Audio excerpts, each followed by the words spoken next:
My name is Elena Morales.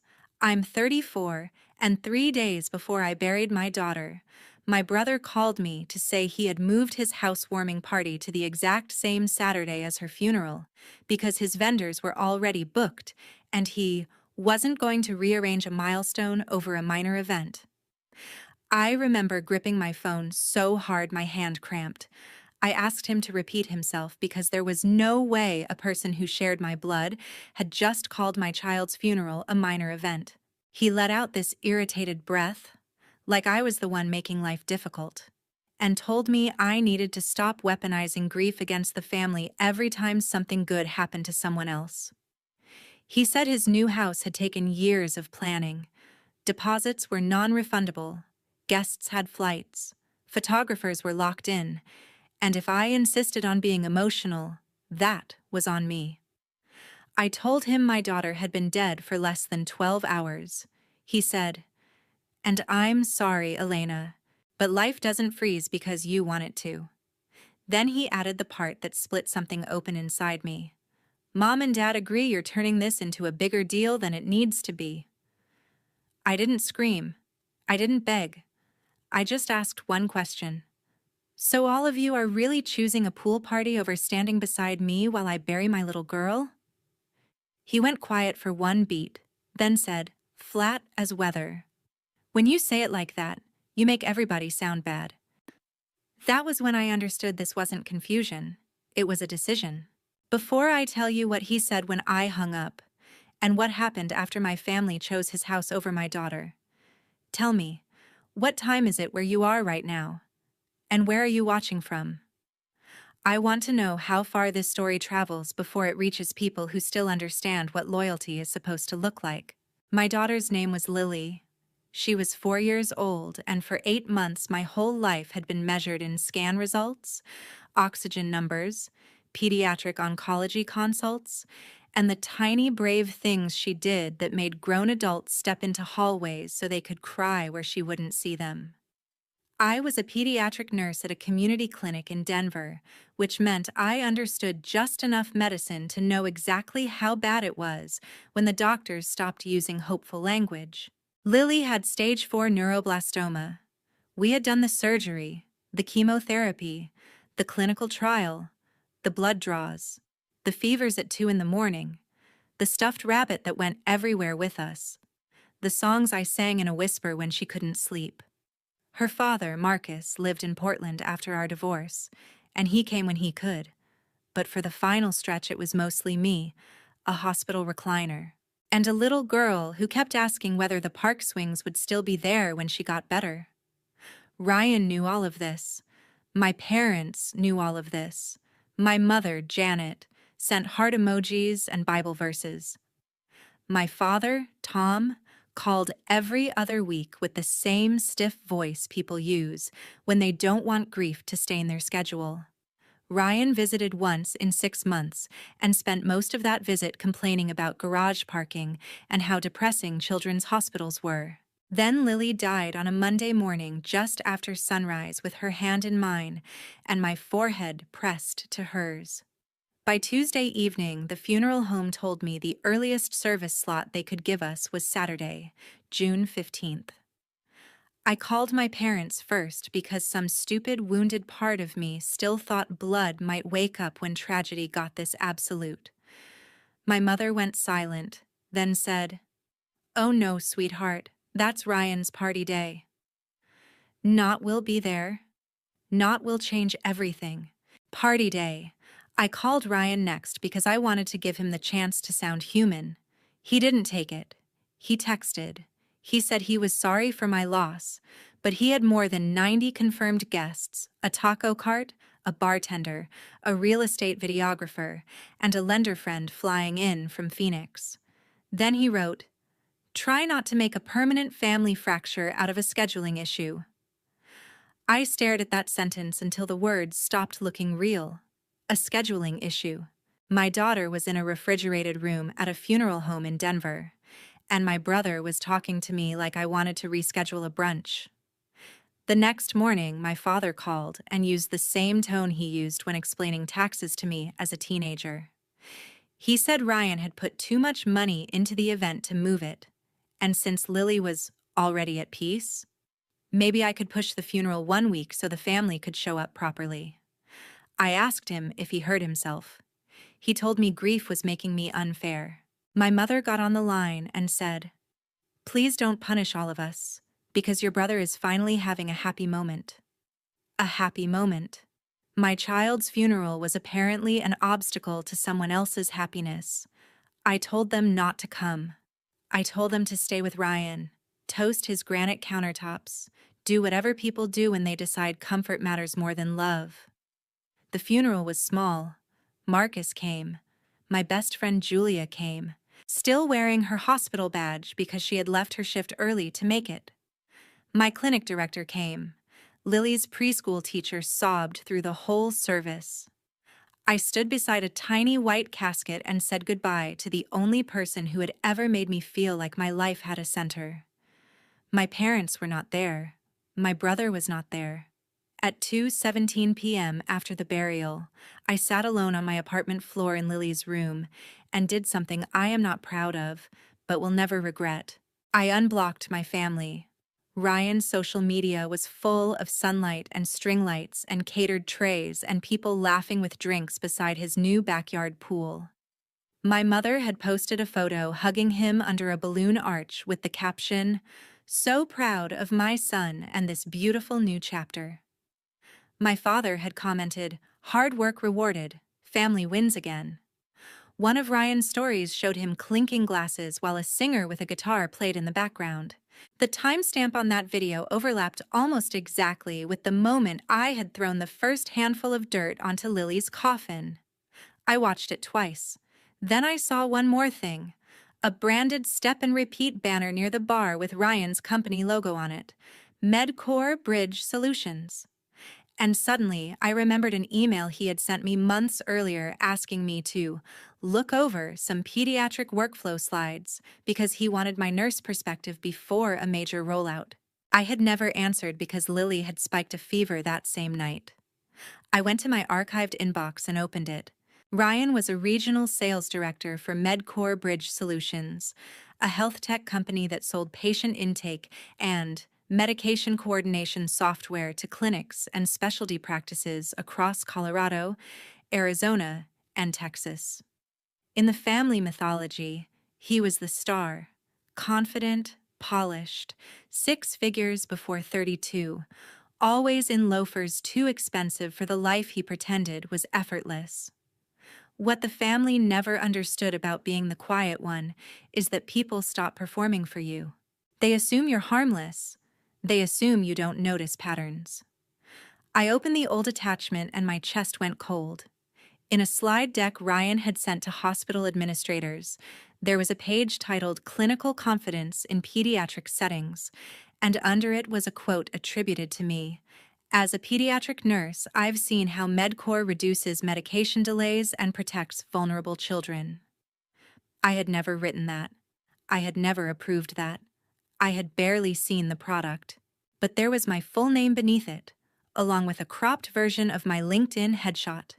That alone was enough to make me sit up. Then I kept reading. Ryan's deck claimed the software had built-in pediatric allergy redundancy, emergency dose safeguards, and a bilingual family notification module already active across multiple partner clinics. I knew at least one of those claims was false because Julia's unit had flagged a near miss months earlier after a clinic transfer arrived with missing allergy escalation data from a Medcore pilot location. The error had been caught in time, but only because a nurse manually checked old paperwork. At the time, no one had said Ryan's name, just the vendors. I called Julia and asked if she remembered the product. She did immediately. Not only that, she told me her cousin worked implementation for a private pediatric practice network that had dropped Medcore after repeated safety complaints. I did not sleep that night. I sat at my kitchen table with Lily's pink water cup still on the counter, a legal pad open in front of me, and I made 2 columns. One was labeled, "What They Did to Me." The other was labeled, "What He Did Anyway." The first column was personal. skipped the funeral, called it minor, defended the party, posted celebrations while I buried my daughter, then tried to gaslight me into thinking I was dramatic. The second column was colder. False endorsement, deceptive product claims, possible patient risk, probable fraud, likely more if anyone actually looked.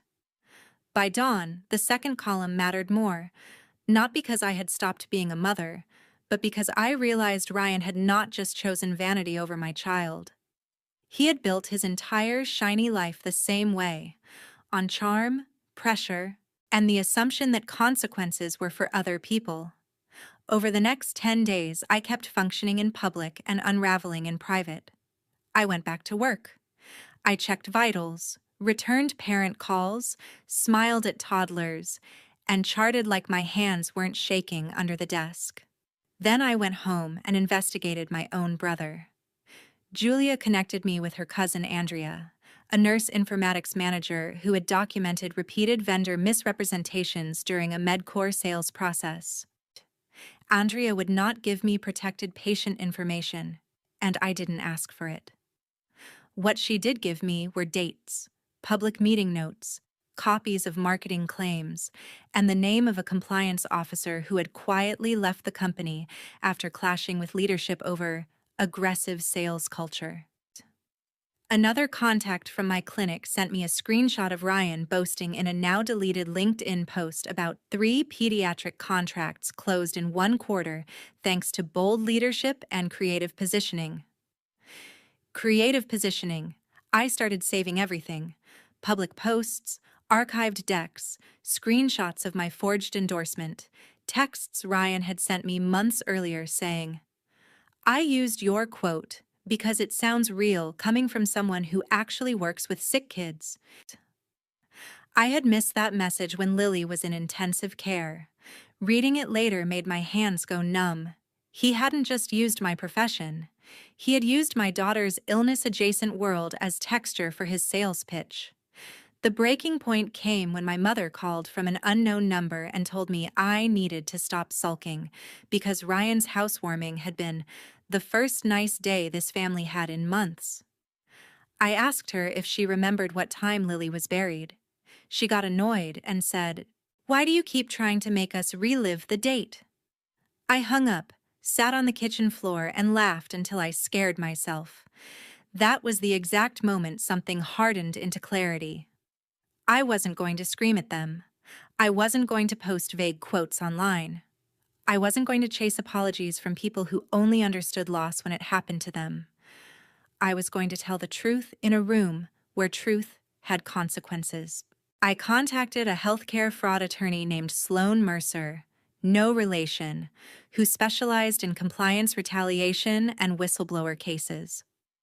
I told her everything personal first because I needed her to understand my motive before she judged it. Then I showed her the documents. She read in silence for nearly 20 minutes, then looked up and asked the only question that mattered. "If this becomes public, are you prepared for your family to know you did not forgive them?" I said, "They buried that possibility before I buried my daughter." She nodded once and said, "Then we do this carefully, legally, and all the way." That was the real beginning. Not the funeral, not the party, not even the betrayal. The beginning was the moment I stopped asking whether my brother loved me and started asking how many people he had harmed while pretending he was the successful one. Sloan moved fast because people like Ryan count on grief to slow everyone else down. Within a week, she had connected me to an investigative journalist in Austin named Trevor Shaw, who had spent years covering digital healthcare fraud, inflated vendor promises, and kickback culture in private medical networks. I hated how calm I sounded telling my story the first time. My daughter died. My brother skipped her funeral for his housewarming. He used my name without permission in pediatric sales materials. He may have misrepresented safety functions to clinics. The facts came out of me like ice. Trevor did not pity me. That was one reason I trusted him. He asked for documentation, corroboration, timelines, and names. Sloan provided what she could. Andrea gave a formal statement about the mismatch between what MedCorps promised and what the pilot sites actually received. A former implementation specialist shared emails showing Ryan pushing teams to classify unfinished safety modules as soft-launched so contracts could close before quarter end. Another former employee described Ryan's favorite phrase, "Sell the future version. By the time anyone notices, we'll already have the account."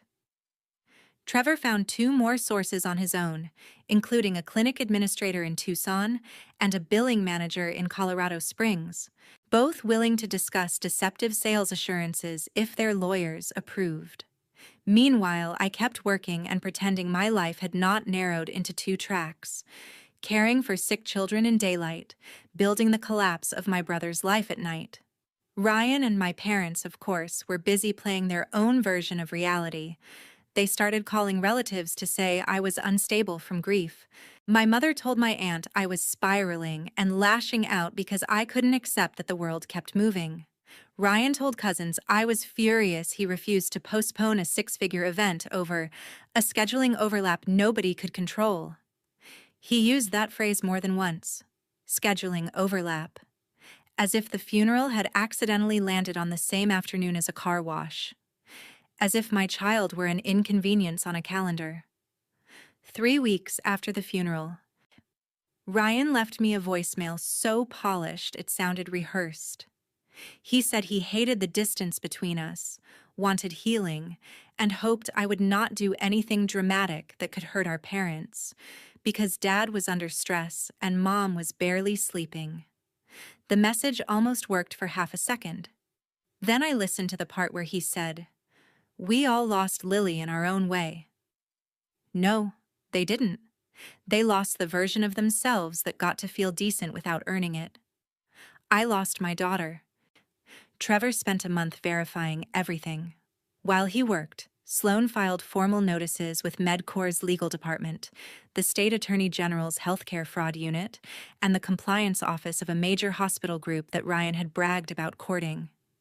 She did not accuse blindly. She submitted the forged endorsement, the false claims deck, the text messages, the timelines, and the witness summaries. She also attached one sentence I had written myself. "I am not contacting you because Ryan is my brother. I am contacting you because if he did this with my name, I am afraid of what he did with patient safety."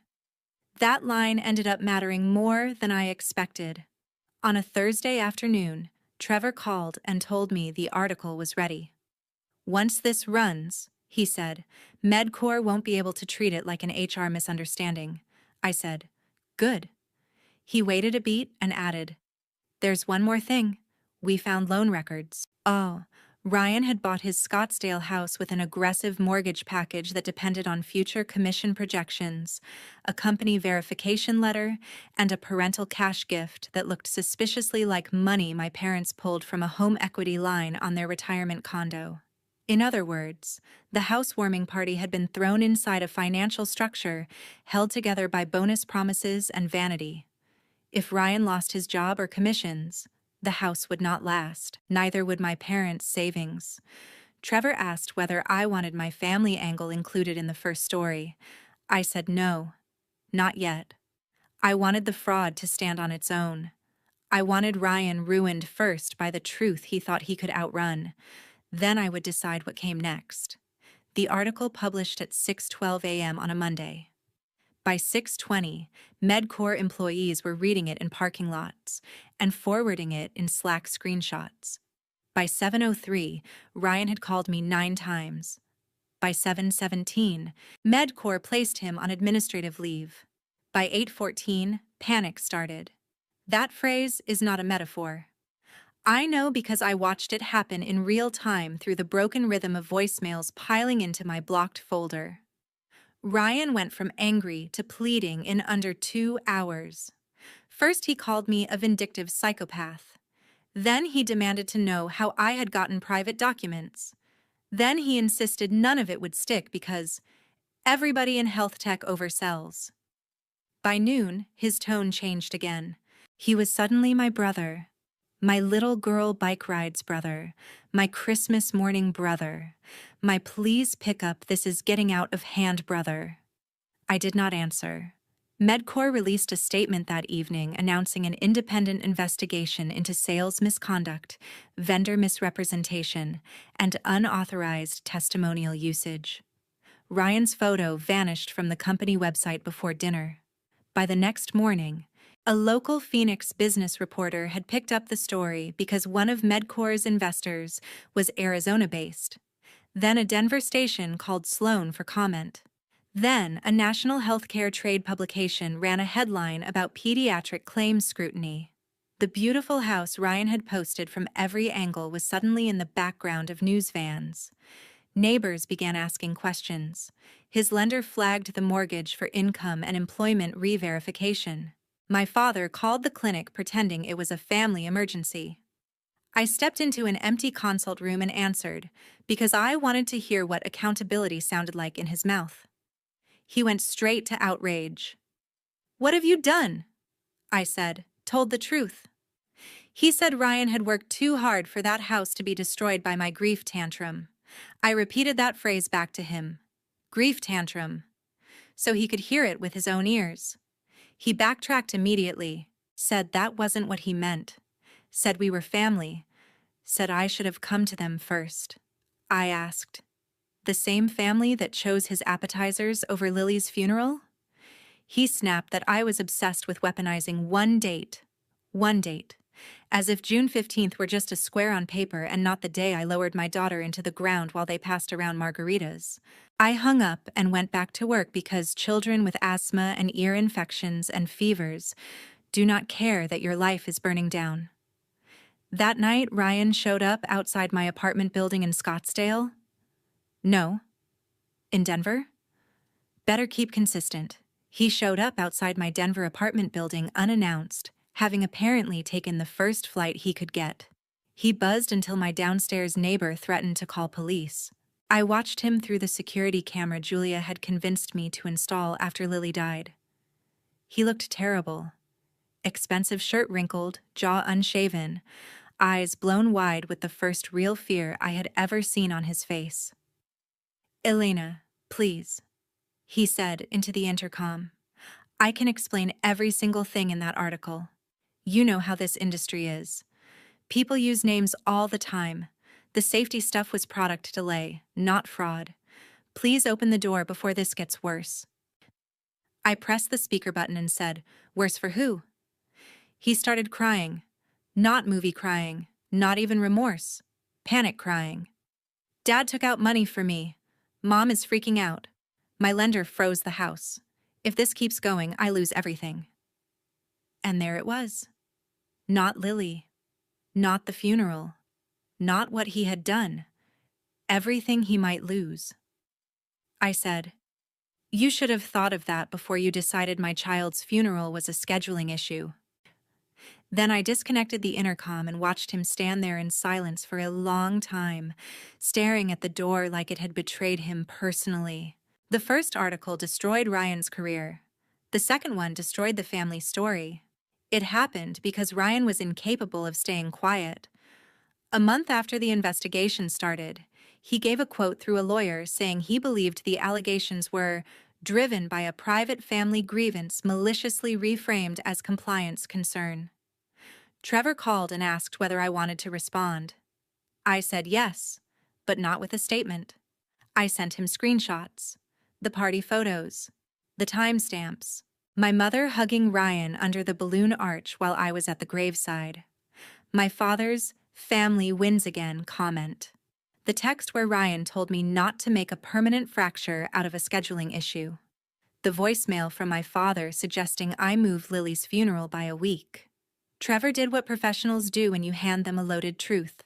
He verified it, contextualized it, and published it with enough restraint that the facts did the damage by themselves.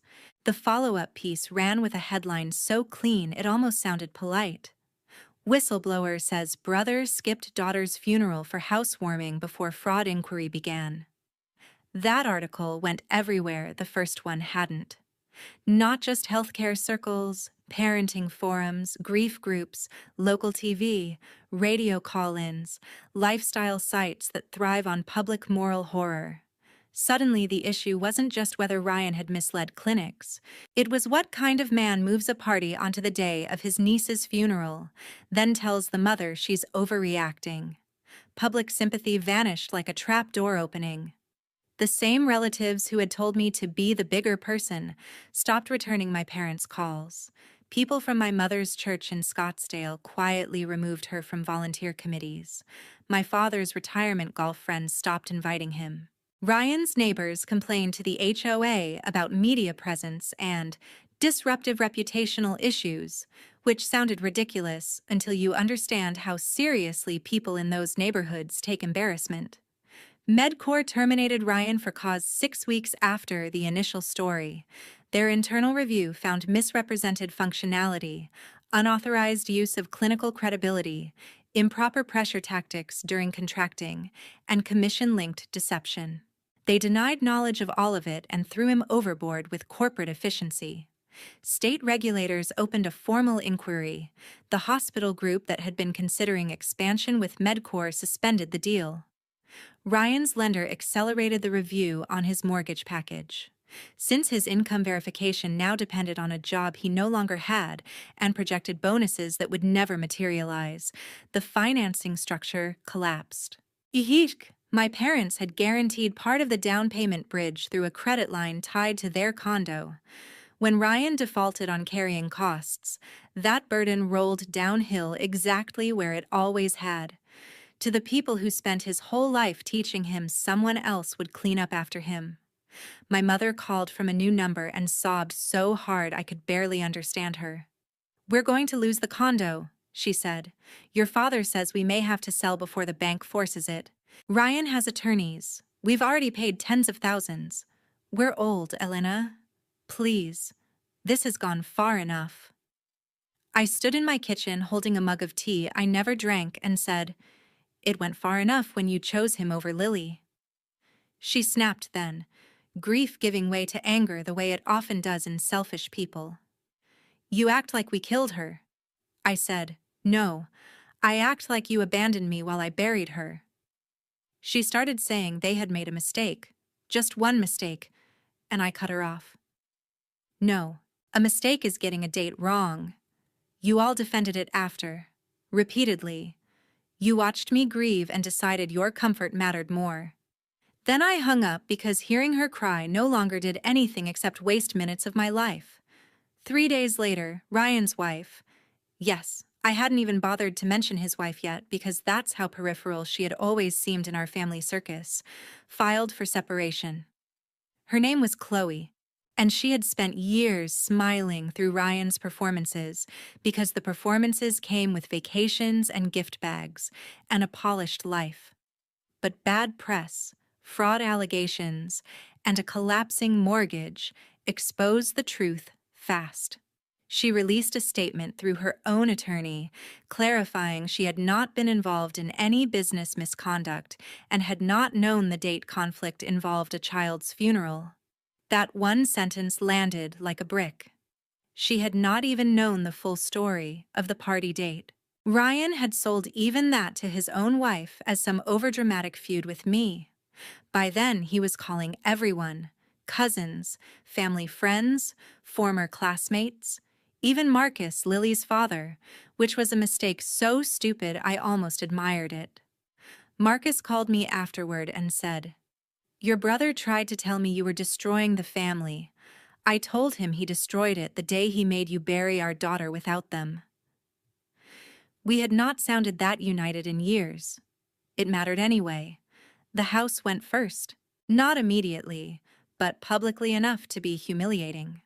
Ryan tried to list it quietly. The internet noticed. Someone matched listing photos to his viral housewarming posts.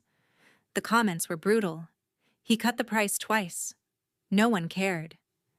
Eventually, the property sold under pressure, not at the glamorous number he used to brag about, but at the number people accept when lenders stop pretending they're patient. My parents sold their condo next. By then, my father looked 15 years older in every photo relatives forwarded against my will. They moved into a smaller rental outside Mesa for a while, then later into an even cheaper place in Florida near my mother's sister. Every move was a downgrade. Every downgrade was a receipt. But the part that satisfied the revenge story audience in the back of my mind was not the real estate. It was Ryan's blacklisting. Healthcare sales is a surprisingly small world once people start whispering. He tried applying to medtech competitors. No one touched him. He tried generic software sales.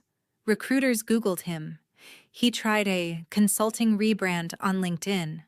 The comments got disabled after people flooded the post with screenshots from the articles.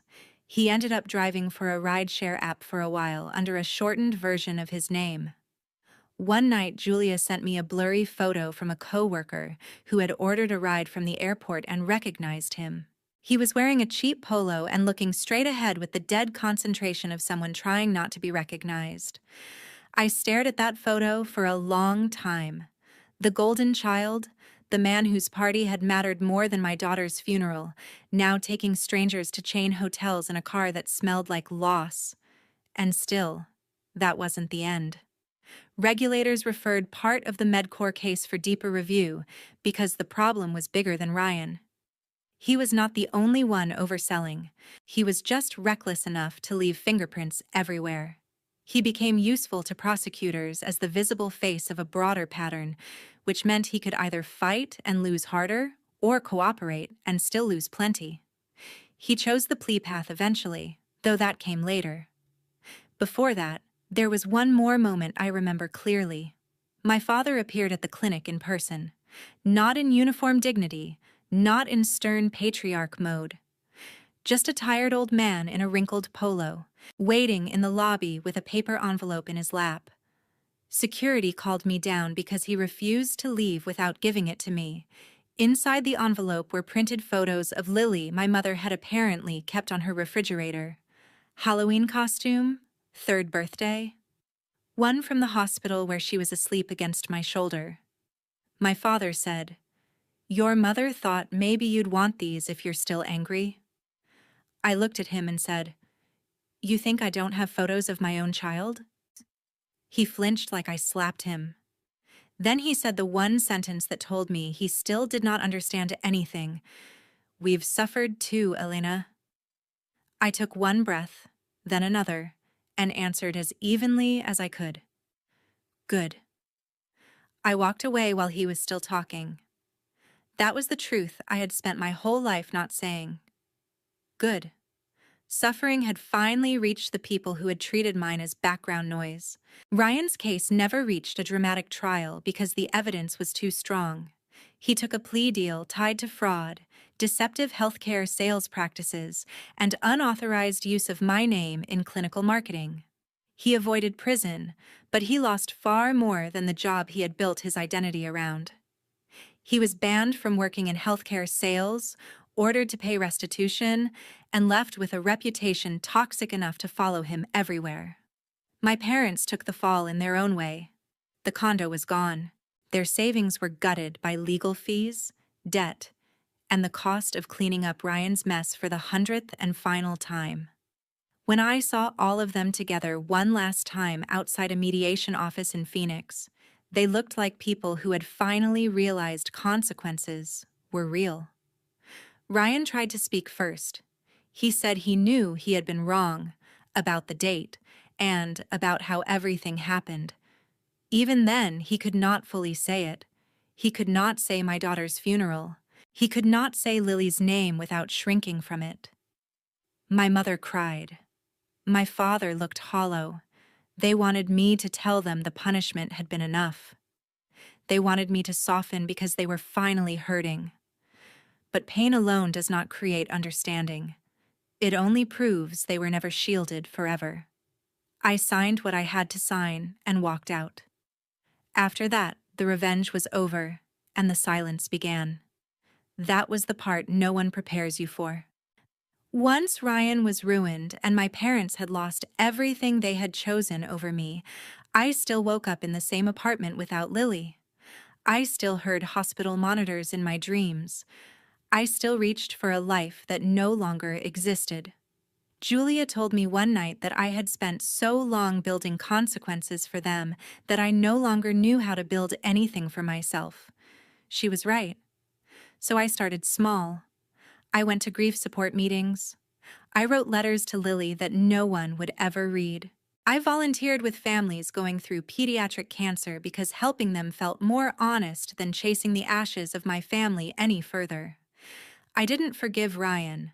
I didn't reconcile with my parents. I simply stopped letting their collapse be the center of my life. About a year after Lily died, I went to her grave with strawberries and one of the letters I had written to her. I sat in the grass and told her the truth. Ryan had lost the house. My parents had lost the condo. Everyone eventually understood what kind of people they had been on the day they chose a party over her funeral. I told her I had made them pay, and for a long time that had felt like the only thing keeping me upright. But I also told her the harder truth. Revenge did not heal me. It only ended the lie. It ended the fantasy that my family loved me in any real, dependable way. Once that lie died, I was finally free to stop begging for what they were never going to give. That freedom did not look dramatic. It looked like quieter days, better sleep, fewer moments spent checking whether Ryan had fallen any lower. It looked like helping other parents in hospital waiting rooms and realizing that grief could still turn into something useful. My mother sent one final letter through my lawyer. She wrote that they had never imagined one day could cost them their whole family, but I had imagined it. I understood the cost. The moment Ryan called my daughter's funeral a minor event, and my parents defended him. I never answered the letter. Some doors are supposed to stay closed. People ask if I would do it all again. Yes, I would. Not because revenge brought Lily back, and not because it made me whole, but because it forced the truth into the light. My brother thought his housewarming mattered more than my daughter's funeral. My parents agreed. By the time panic started, it was already too late. They had made their choice, and I made sure they lived with it. I still miss Lily every day. I still carry her with me in ways no one can see. But now, instead of spending my life mourning the family that failed me, I spend it honoring the child who never did. And if this story means anything at all, it's this. When people show you exactly how little your pain matters to them, believe them the first time, and walk away for good. We hope the story entertained you while also leaving behind a thoughtful lesson. This video is completely fictional and made only for educational and dramatic storytelling purposes. We hope it reminds you that people who constantly demand understanding from you should also be willing to take responsibility for the pain they cause. Compassion should never become a one-sided excuse that allows harmful behavior to continue without consequences.